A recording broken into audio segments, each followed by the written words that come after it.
One of the big questions that I get from readers around the world is how to use the let them theory with making better boundaries. Well, first of all, let them and let me are the world's best boundaries in the world.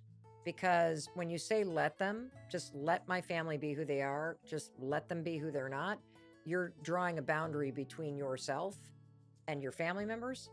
And that's an important boundary because you're cueing to yourself that your job is not to fix people, control them, or change them. Your job is to see them as they are. So that's boundary number one. Boundary number two that you need is let me. Let me focus on what's in my control here. And we've talked about a number of things that are in your control. One of them is understanding why you're showing up in the first place. Another one is understanding the psychology of how somebody who's hosting gets easily triggered because they're stressed out.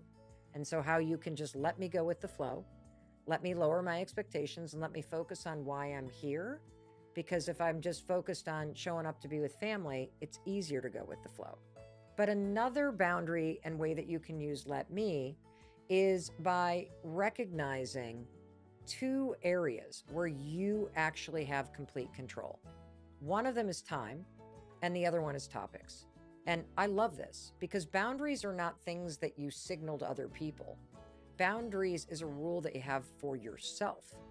And that's what let me is all about, taking responsibility for yourself.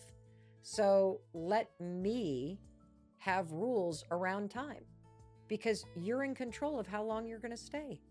You're in control and you get to decide what events are you going to attend and when is it time to leave. You get to choose. Is 2 days your limit? Is 3 days?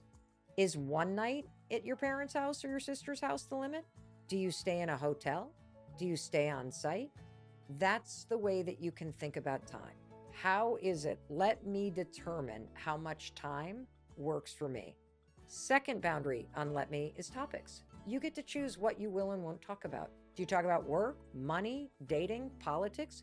You can give yourself permission to not get pulled into debates, not get pulled into arguments that leave you feeling drained or angry, and to not engage in topics where you self-silence.